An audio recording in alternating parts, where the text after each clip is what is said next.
Berikutnya tingkat kontrol perilaku atau birokratik ya di sini membutuhkan penggunaan pengaruh terhadap perilaku setelah atau sebelum ya dan perilaku tersebut menghasilkan ada tindakan gitu ya. Nah, jadi di sini kontrol formal murninya bisa menggunakan buku manual perusahaan. Tadi kan ya dari sisi ada peraturannya, ada regulasinya gitu ya.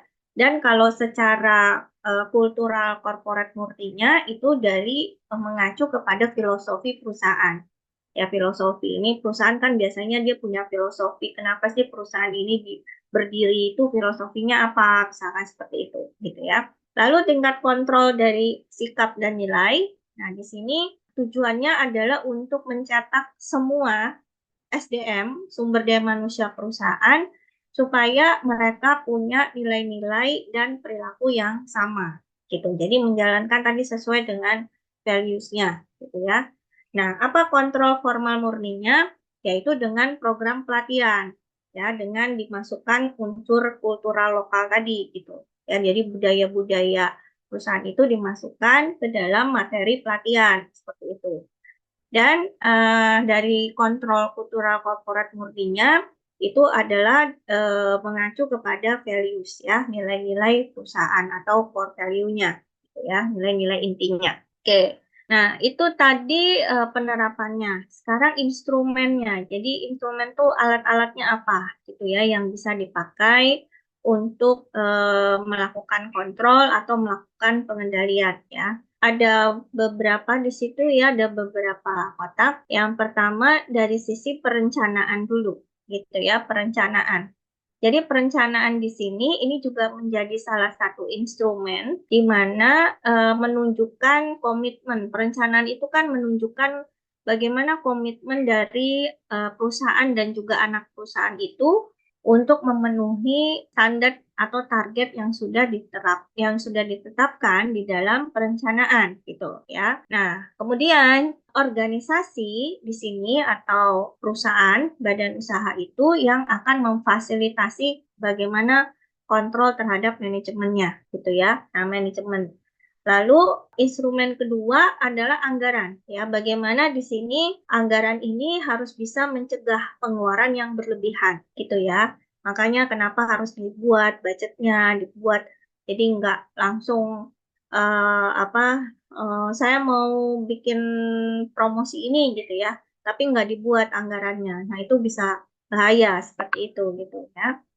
Lalu instrumen kontrol lainnya yaitu anak perusahaan ya, anak perusahaan yang menjadi pusat laba. Jadi misalkan gini, ada perusahaan induk itu dia lebih sifatnya kepada office ya, hanya sifat kantor aja gitu. Jadi yang justru yang menghasilkan penjualan itu di cabangnya gitu. Misalkan kayak apa namanya eh, misalnya Astra misalkan gitu ya di Indonesia tuh perusahaannya Astra, Astra International misalkan. Astra itu yang di Jakarta misalkan gitu ya, itu eh, dia sebagai produksinya gitu ya, sebagai manufacturingnya gitu. Nah, yang menghasilkan, yang menjual, yang distribusi, yang lain sebagainya itu kan ada di seluruh Indonesia perusahaan-perusahaannya gitu. Jadi di sini anak perusahaan sebagai pusat laba itu yang di seluruh Indonesia tadi gitu, karena dia yang menghasilkan omset gitu, menghasilkan penjualan. Jadi di sini untuk anak perusahaan sebagai pusat laba itu harus bisa meminimalkan beban kontrol atas kantor pusat ya, dan bagaimana mereka bisa memaksimalkan pemanfaatan pengetahuan lokal gitu. Jadi si pemasar yang ada di negara lain atau yang ada di cabang itu bagaimana mereka bisa memaksimalkan gitu pengetahuan yang ada di situ gitu ya, sehingga mengurangi atau memperkecil beban pengendalian dari kantor pusat seperti itu gitu ya. Terus saling ketergantungan dan kepentingan perusahaan ini juga menjadi salah satu instrumen kontrol ya. Uh, nah, di dalamnya di sini terkait dengan supply ya, supply atau supply itu kan, demand itu kan kebutuhan ya, supply itu kan berarti penawarannya terhadap input produk atau ketersediaan dari input dari produk ya. Jaringan ekspor produksi itu juga ini mencakup bagaimana jaringan ekspor yang dilakukan ya oleh perusahaan itu gitu. Lalu sumber daya keuangan, permodalannya dari mana, gitu ya, dan bantuan teknologi, rekayasa atau bantuan teknologi dalam hal produksi, jadi alat-alat mesin-mesinnya gitu ya. Terus pengetahuan teknis pemasaran dan juga program pengembangan manajemen. Ya, itu semua menjadi instrumen kontrol yang ada di dalam aspek ini ya, saling ketergantungan dan kepentingan perusahaan. Terakhir, instrumen kontrolnya itu adalah sistem informasi untuk pengendalian. Nah, ini sudah ini sudah menggunakan sistem ya, secara sistem artinya secara teknologi. Maka di sini di dalam alat instrumen ini itu sangat dibutuhkan perencanaan yang mulai tadi dari awal ya, perencanaan, lalu penilaian kinerjanya terhadap perencana dan pemantauan terhadap perubahan lingkungan, itu semua ada di dalam satu sistem gitu. Jadi bisa dimonitor secara sistem ya, perubahan-perubahan yang terjadi seperti itu. Oke, ini untuk instrumennya. Berikutnya adalah mekanisme administratif kontrol strategik ya. Mekanismenya itu kita kelompokkan menjadi mekanisme manajemen data ya, lalu ada mekanisme manajemen manajernya dan ada mekanisme resolusi konflik ya. Terkait dengan data ya berarti di situ sistem informasinya ya, sistem pengukurannya, bagaimana alokasi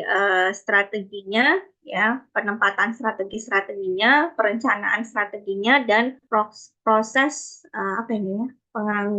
pengangguran ini artinya proses ini istilahnya apa ya, ini perencanaan strategi terkait dengan perencanaan strategi data itu kan ada proses data itu untuk divalidasi, itulah namanya seperti itu ya. Jadi pengangguran itu istilahnya bagaimana proses validasi datanya, keakuratan datanya, kelengkapan datanya, seperti itu gitu. Untuk mekanisme manajemen manajer ya, ini bagaimana nanti pilihan manajer kuncinya ya, siapa-siapa nanti orangnya yang ditempatkan ya sebagai manajer pemasarannya misalkan seperti itu ya. Bagaimana jalur karirnya, sistem imbalannya, lalu punishment-nya kalau tidak capai target atau membuat kesalahan misalkan ya.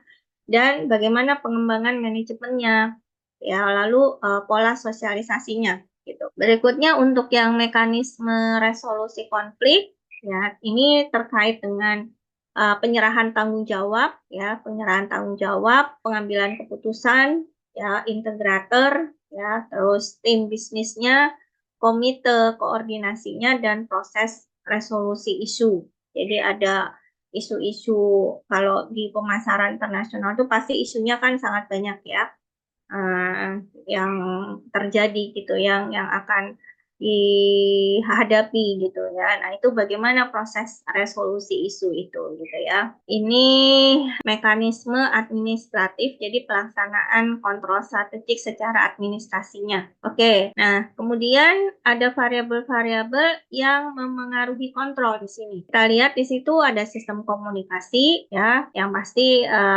komunikasi kalau tidak berjalan itu udah pasti akan menimbulkan masalah ya, akan menimbulkan konflik gitu. Apalagi ini antara perusahaan induk dengan perusahaan cabangnya yang ada di negara lain gitu ya. Nah, bagaimana komunikasi pemasarannya misalkan seperti itu ya. Terus kecukupan data ya tadi ya, terkait dengan data sistem informasi datanya gitu ya, ketersediaannya. Nah, seperti itu, kevalidannya. Jadi data-data itu betul-betul data yang up to date atau data-data yang udah nggak bisa dipakai gitu ya. Terus diversitas lingkungan, jadi keberagaman yang ada di lingkungan ya, di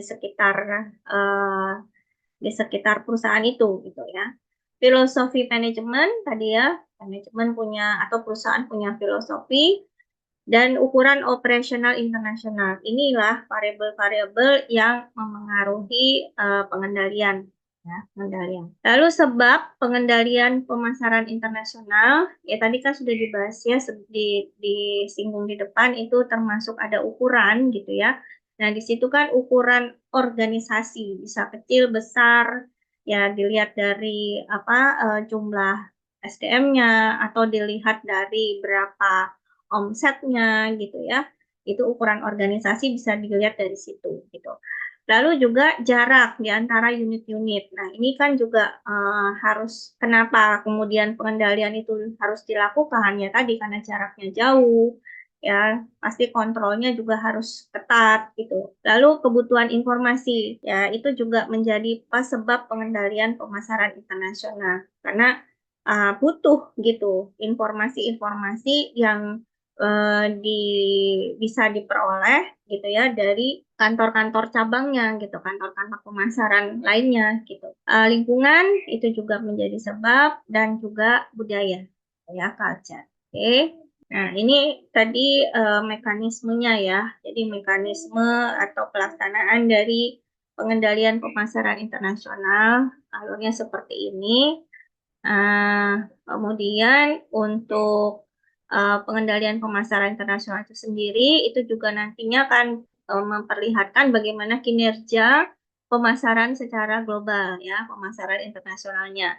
Nah, artinya di sini dengan pengendalian itu juga dilakukan evaluasi terhadap kinerja pemasaran internasionalnya.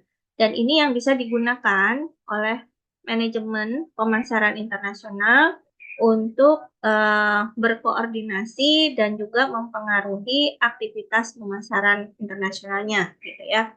Kemudian juga pemilihan kriteria dan ukuran kinerja, ya. Jadi di dalam pelaksanaan pengendalian pemasaran internasional ini, ya, ada pemilihan kriteria dan ukuran kinerja, di mana kriteria kinerja itu harus bisa dipilih untuk bisa memantau ya kinerjanya.